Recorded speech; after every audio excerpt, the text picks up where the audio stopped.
Reel star खासदार राघव चड्डा हे भाजपचे नवे एकनाथ शिंदे आहेत. याच प्रश्नाची देशभर चर्चा सुरू झाली आहे. कारण आम आदमी पक्षाचे राज्यसभेतील 10 पैकी 7 खासदार फुटलेत. त्यांनी आपला गट थेट भाजपमध्ये विलीन केलाय.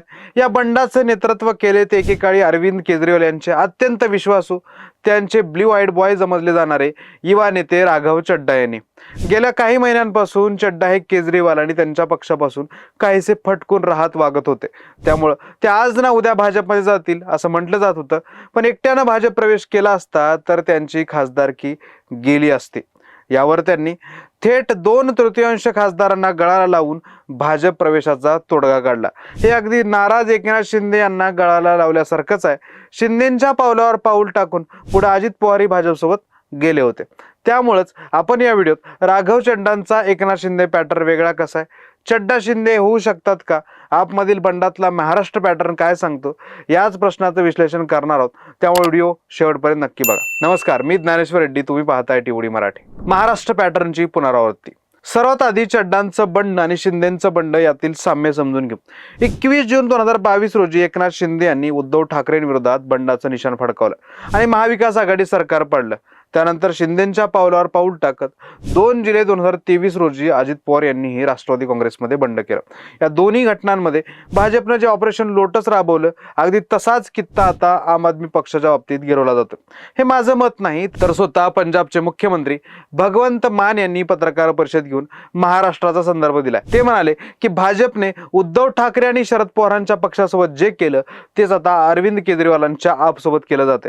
पण यावेळचं ऑपरेशन लोटस हे अपडेटेड व्हर्जन आहे. यामध्ये काही नवीन फॅक्टर आहेत. यातला वेगळेपणा काय हे जर आपण समजून घेऊ. राघव चड्डा आणि एकनाथ शिंदेमध्ये फरक काय? आता आपल्या मुख्य प्रश्नांकडे येऊ. राघव चड्डा हे दुसरे एकनाथ शिंदे आहेत का? शिंदेंनी बंड करताना म्हटलं होतं की उद्धव ठाकरेंनी मूळ हिंदुत्व सोडलं. अगदी त्याच धर्तीवर राघव चड्डांनी पत्रकार परिषदेत आरोप केलाय की ज्या आम आदमी पक्षाला आम्ही रक्ताचं पाणी करून उभं केलं, तो पक्ष आता भ्रष्टाचार विरुद्धच्या आपल्या मूळ मूल्यांपासून भरकटलाय आणि वैयक्तिक फायद्यासाठी काम करतोय. पण एकनाथ शिंदे आणि राघव चड्डा त्यांच्यात एक फार मोठा कायदेशीर फरक आहे, जो तुम्हाला समजून घेणं गरजेचं आहे. तो फरक म्हणजे पक्षांतर बंदी कायदा आणि विलिनीकरण. आपल्या संविधानाच्या 10व्या परिशिष्टानुसार तुम्हाला खासदारकी किंवा आमदारकी वाचवायची असेल तर तुमच्याकडे मूळ पक्षाच्या 2/3 लोकप्रतिनिधींचं संख्याबळ असणं आवश्यक आहे. आणि दुसरा महत्वाचा नियम म्हणजे त्या गटानं दुसऱ्या पक्षात विलीन होणं गरजेचं आहे. एकनाथ शिंदे यांनी बंड केलं तेव्हा त्यांच्याकडे 2/3 पेक्षा जास्त आमदार होते, पण ते भाजपमध्ये विलीन झाले नाहीत. त्यांनी निवडणूक आयोगाकडे दावा केला की आम्हीच मूळ शिवसेना आहोत आणि तो पक्ष स्वतःकडेच खेचून आणला. या उलट चड्डांनी स्वतःचा गट मूळ आम आदमी पक्ष असल्याचा दावा केलेला नाही. राज्यसभेत आपचे एकूण 10 खासदार आहेत, त्यापैकी 7 खासदार म्हणजेच 2/3 पेक्षा जास्त चड्डा यांच्यासोबत आहेत. संविधानातील तरतुदीचा हुशारीने वापर करत चड्डा यांनी आपला गट थेट भाजपमध्ये विलीन केलाय, म्हणजेच मर्ज केला. त्यामुळं त्यांच्यावर आता अपात्रतेची टांगती तलवार राहणार नाही.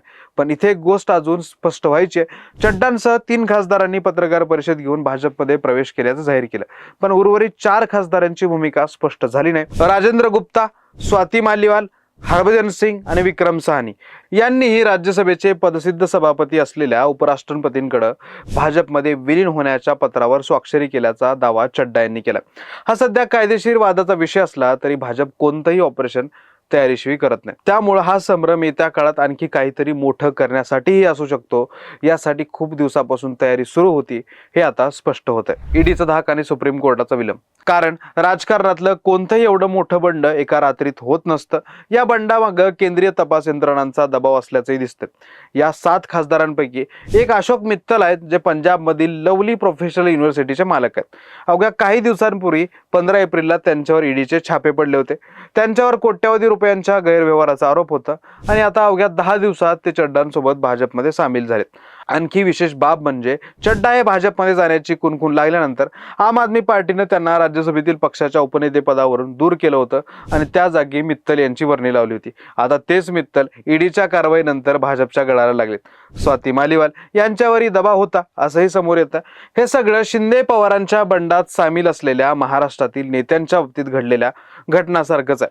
पण या सगळ्या फोडाफोडीला सुप्रीम कोर्टातील सुनावणीला होत असलेल्या विलंबामुळे मोकळं रान मिळतंय असंही विश्लेषकांचं मत आहे. महाराष्ट्रातील सत्ता संघर्षाचा निकाल आणि पक्षांतर बंदी कायद्याचा जो घोळ झाला, हे प्रकरण अजूनही 7 सदस्यीय घटनापीठाकडे प्रलंबित आहे. कायदेशीर कचाट्यात न्यायालयात केस गेल्यावर त्याचा वेळेत निकाल लागत नाही, त्यामुळे आपण पळवाटा शोधून वेळ मारून नेऊ शकतो. हा कॉन्फिडन्स न्यायालयीन विलंबामुळे राजकीय पक्षांना आलाय. त्याचाच परिणाम म्हणून पक्षांतरांच्या या घटनांमध्ये वाढ झाल्याचंही म्हटलं जाते.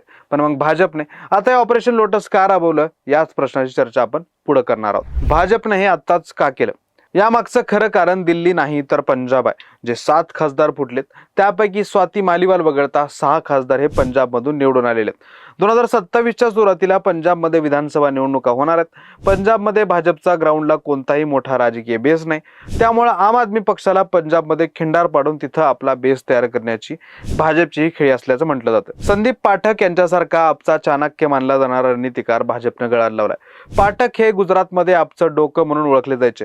पक्षाच्या रणनीतीची खडानखडा त्यांना माहिती होती. त्यामुळे 2027 मध्येच होणाऱ्या गुजरात निवडणुकीपूर्वी आपला मोठा झटका बसलाय. आपण गुजरातमध्ये भाजपसमोर आव्हान निर्माण केले.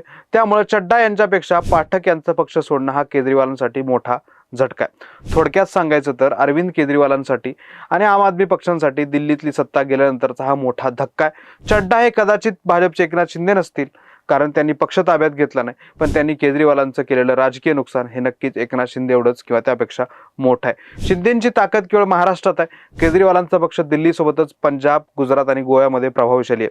त्यामुळे आगामी काळात त्या राज्यातल्या निवडणुकांचं सारं पॉलिटिक्स बदलणार आहे. आता पंजाबमध्ये या फोडाफोडीचा काय परिणाम होणार हा मुद्दा आहे. पण तुम्हाला काय वाटतं, राघव चड्डाने घेतलेला हा निर्णय योग्य आहे की अयोग्य? 7 खासदार पडून भाजप पंजाब जिंकेल का, की भाजपवरच बुमरँग होईल? तुमच्या प्रतिक्रिया खाली कमेंट बॉक्समध्ये नक्की सांगा. व्हिडिओ आवडला असेल तर लाईक करा, शेअर करा आणि आपल्या लाडक्या टीओडी मराठी चॅनलला यूट्यूबवर सबस्क्राईब करायला विसरू नका.